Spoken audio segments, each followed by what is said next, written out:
Hi there, I am Gwen Peterson, mentor of insights and illuminations. I'm really glad you're here today to learn a little bit more about the practice of meditation.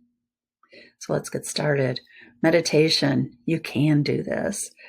What will we cover so that you can feel more comfortable with your practice?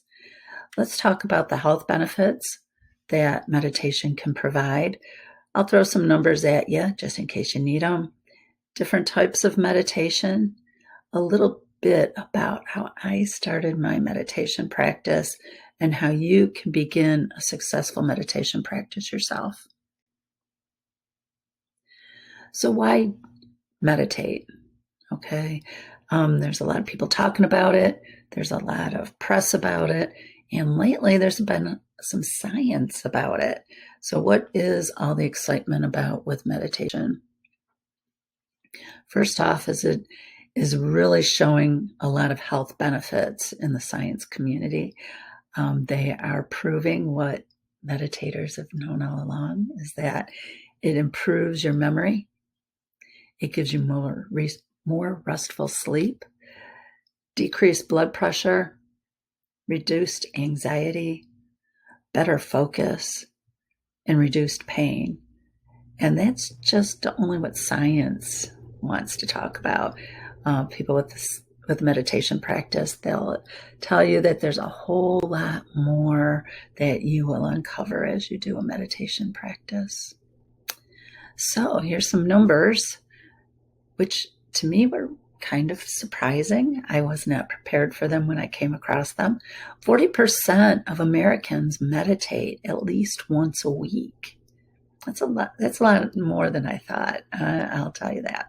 And 70% of those who do meditate have done so for at least 2 years.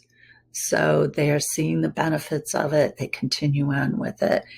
And hopefully that will encourage you to continue yourself once you get going.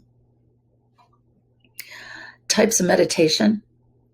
We're going to go over each one because all of them have a different perspective on the same thing, which is focus.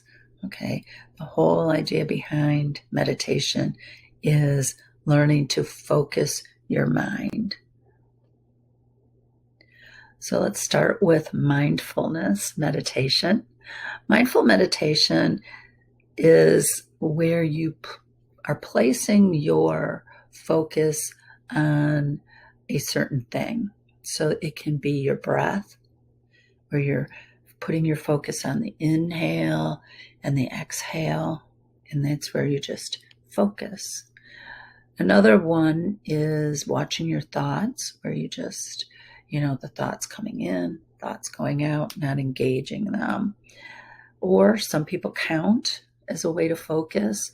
Count up to 40 without letting your mind drift off to what it thinks is important in the moment. Or sometimes you can focus on the sounds around you, whether you have a fan, birds, nature, water, whatever, putting your attention there. When I say focus, I'm talking about being in your present moment, all right? And when you're in your present moment, you're not thinking about what happened yesterday, and you're not worried about what's happening tomorrow. You are very much in your moment, what's happening right here, right now. Okay, so mantra meditations, also known as transcendental meditation or metta meditation, depending on the mantra used.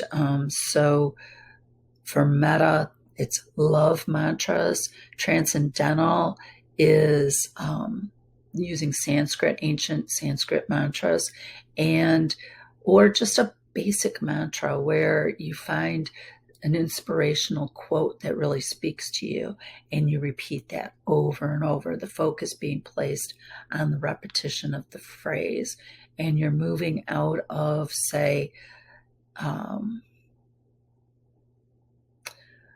the being a memorized statement. Okay, there's a way where you can rattle something off because you have it memorized, but it really isn't connecting with you in any way.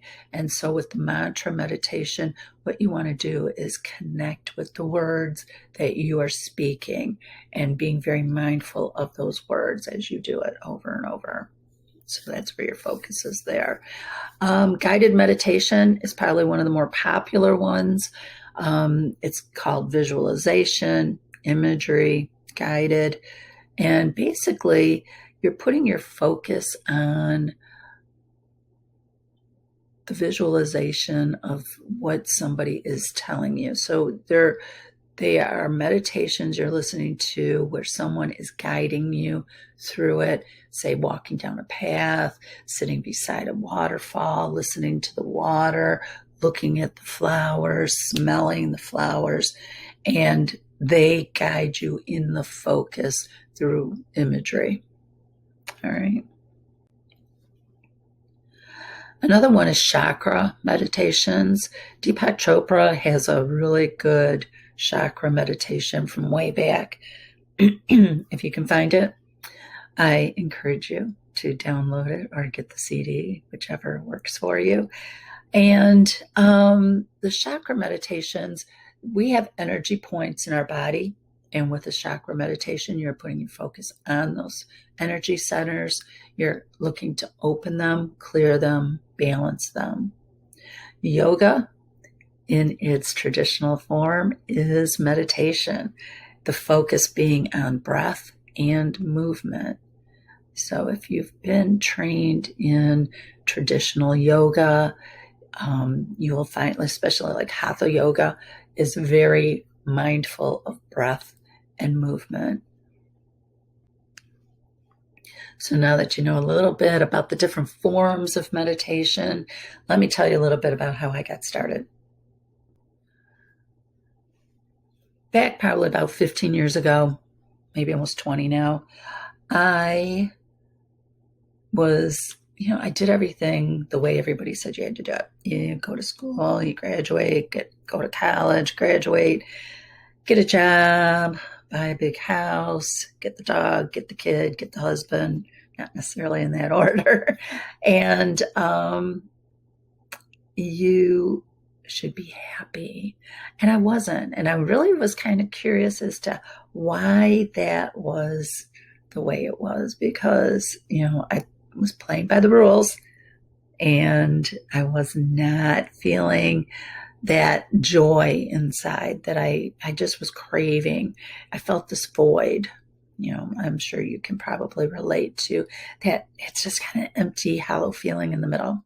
So I'd heard a lot about meditation, heard that if you had a meditation practice, that kind of helps with all that. Wasn't quite sure how, and it was a difficult decision from the standpoint that I was a multitasker, type A personality, and the idea of sitting for 10 minutes just made no sense. I could get so much done in 10 minutes that sitting doing nothing went against the grain. Okay, so, but again, I just really wanted to change whatever was going on in my life, find a happy place to be with it. So I decided I was going to commit to it. And the way I decided to do it was with a guided meditation that would help me to be distracted. And also I did it Monday, Wednesday, and Fridays. And I decided that first thing in the morning was probably going to be the better time, given that once my days got going, to stop would be really hard. So I decided I would do it first thing in the morning, as soon as I got up before the day got going. And it took a little bit. I have to say it took a lot to sit for those 10 minutes. But I started realizing I was enjoying it. All right. The guided meditations were making me feel more relaxed as I went into the day, and my sleep was improving. And I just, overall just was feeling better. So I decided I was going to increase it Monday through Friday and give myself the weekend off, because my mind was still not quite sold on the whole thing. So stepping it up to 5 days a week, I was making compromises with myself, and I was patting myself on the back. You do Monday through Friday, good job, mind. You get the weekend off. So it didn't take very long before I started realizing that by Monday, when I'd sit down to meditate, my days were a little crazy. That over the weekend, all heck was breaking loose, and it wasn't going as smoothly as my weeks were. I was actually more happy and calm during the week than I was on my weekends. And I sat in the meditation going, what is that all about? And then I realized it was the meditation. It was the meditation. It was what was helping calm things down. And so I couldn't deny it anymore. My mind did not want to give up the weekend it had, the real estate it had, but that's part of the practice, is reining in the mind. And I told the mind, you know what? When you're on your own, things don't go so smoothly. So we are going to continue with our meditation practice and smooth the week out all the way. And so that was it. I started to experiment with the different meditation practices. Some are, each one accomplishes a different thing. Like I said, guided meditation helped me to sit for those first 10, 20 minutes. It was a good distraction. There were other meditations that were sound meditations that I enjoyed, where the mantra was more of a toning thing that I enjoyed. Ultimately, I just really started getting into a place of the mindfulness where I just was sitting and just being present with my thoughts and where they were and what they were about. And so I'll change them up. I'll change from day to day depending where I'm at. And that is the practice. I probably predominantly do mindfulness type meditations daily for myself. So how can you begin to build a successful meditation practice yourself? Okay, I'm going to take you through some things that you need to do that will set you up for success. All right. Commitment is key. Commitment is very key.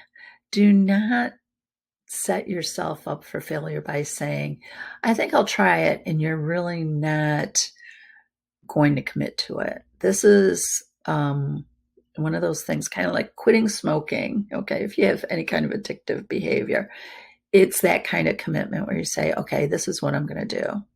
All right. And you start with a manageable plan. Like I said, I did Monday, Wednesday, Friday. Hey, our statistics show 40% of the people say that they meditate once a week. Start with once a week. You can always build out from there. But commitment is key, because your mind can be like a 3-year-old where they will push your buttons, and your mind it'll nag at you and nag at you and nag at you. And if you buckle, then it's twice as long the next time to sit down. So if you're going to sit. Okay. If you don't feel you can commit to meditating right now, put it off for a month and revisit with it, because you really want to do it when you say you're going to do it. Put it on your calendar is the easiest way to do it. Say, okay, Wednesdays, it's the middle of the week, or maybe you want to do it on a Saturday morning. Some people, Sunday morning. Some people like to do it right before bed. Right before bed's a good time, because it helps you to kind of calm down and helps you to fall asleep. That was one of my things I did too when I first started out, was I would put on a guided meditation and I would fall asleep to it. Best sleep I ever got when I started out. So find yourself a quiet place that you're going to do your meditations. All right. Preferably one where you won't be distracted, because when you're starting out, you're going to be distracted. All right. Just know that. So try to minimize it. So don't try and do it in the family room, around a TV or whatever. Find a quiet space, preferably where you can close a door. So when you tell everybody, if there's people present, I'm going to be in here for 10 minutes, leave me alone. You close the door and you sit. Make sure it's a comfortable spot too. All right. Find a chair. You can lay down, floor, bed, doesn't matter. The key here is to be comfortable. And I know you see pictures of people and they're in the lotus position doing their meditation. That is not a requirement. All right. It just makes for really nice pictures. Meditation, you can sit, stand, lay down. You can walk. There are walking meditations as well. Okay. So let yourself go ahead and pick the place, pick how you want to do it. Is it going to be a pre-recorded meditation? Are you going to listen to music? I don't think I mentioned you can there's a lot of pre-recorded type meditations out there for purchase. YouTube has a lot too that are free that you might want to look into. Yours truly does free meditations as well, so you can always look that up if you need those. So you got your sound, you got your space, you're comfortable, you've committed to the day, time.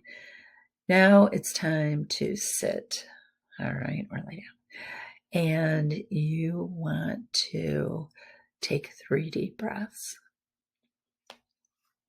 Breathing, taking nice deep breaths is a physical signal to your body to calm down.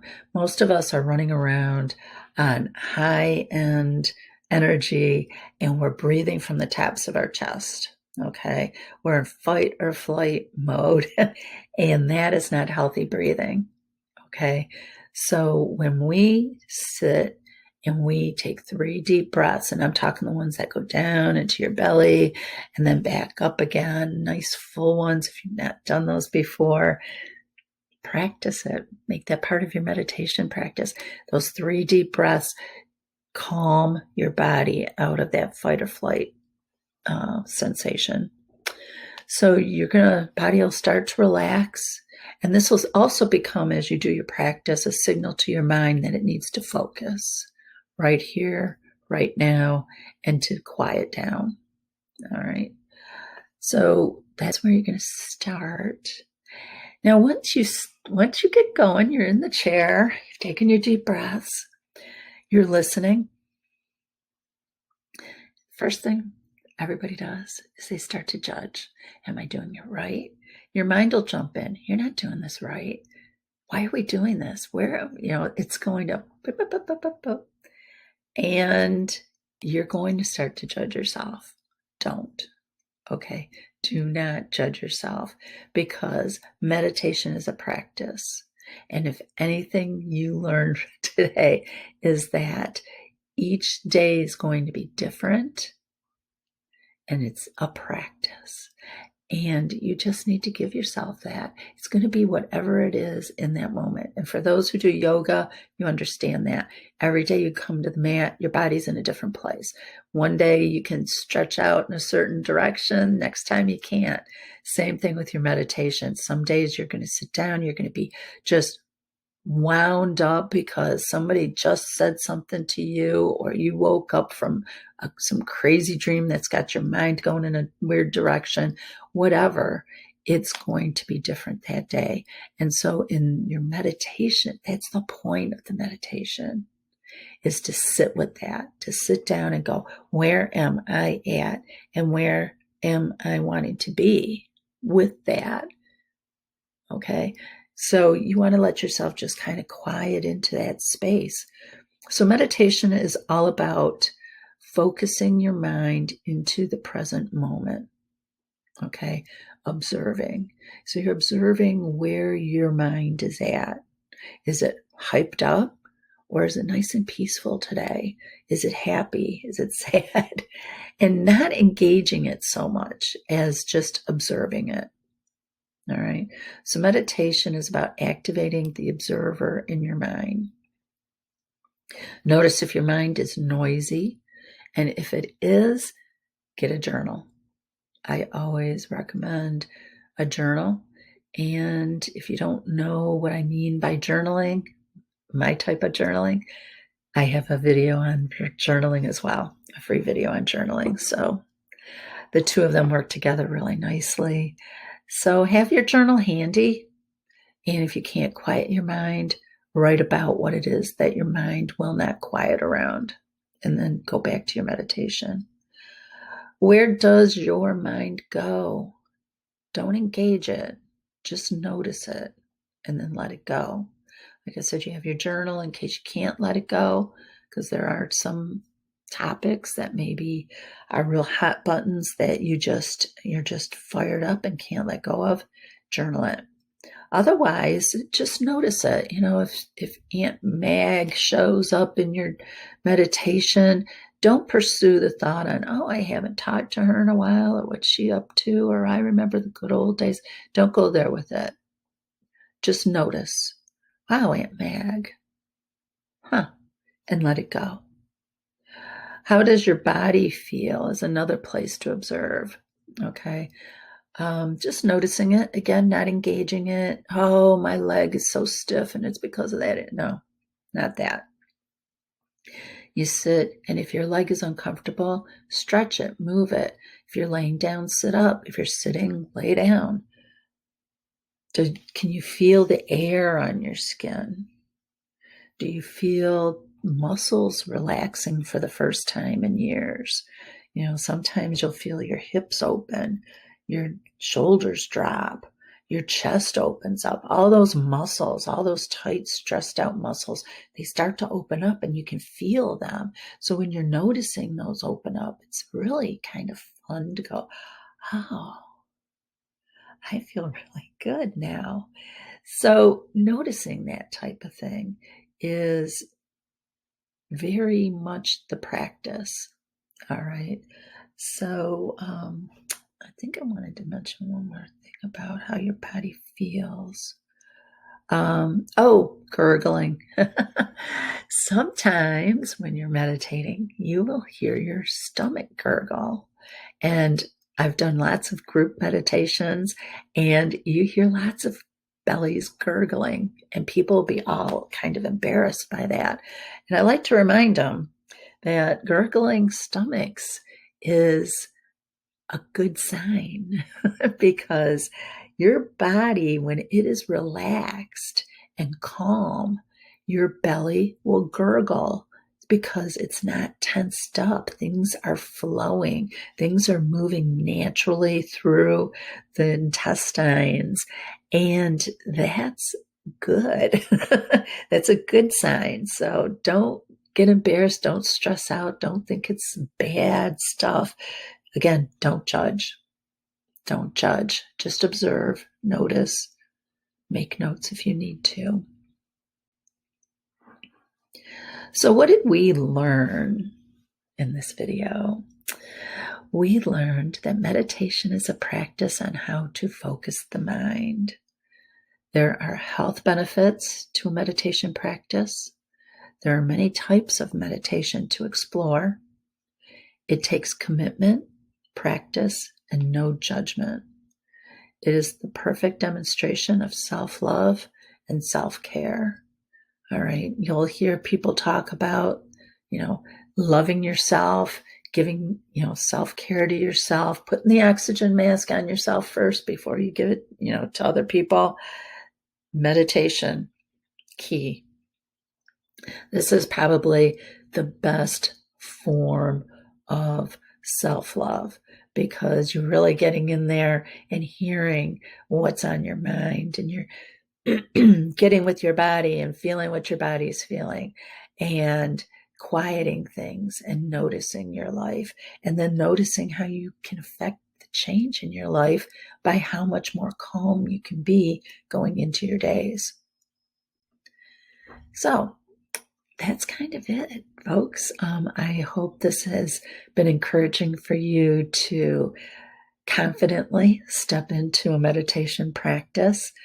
If you need to get in touch with me, you can find all information about me at insightsandilluminations.com. You'll find information about me, the classes, ways to get in touch with me, etc., etc. And I'm always creating new things, so definitely go to insightsandilluminations.com. You'll see a pop-up come up to sign up for my newsletter. Do that too. You can they go out weekly at most. Monthly is probably more like it, but yeah, there you go.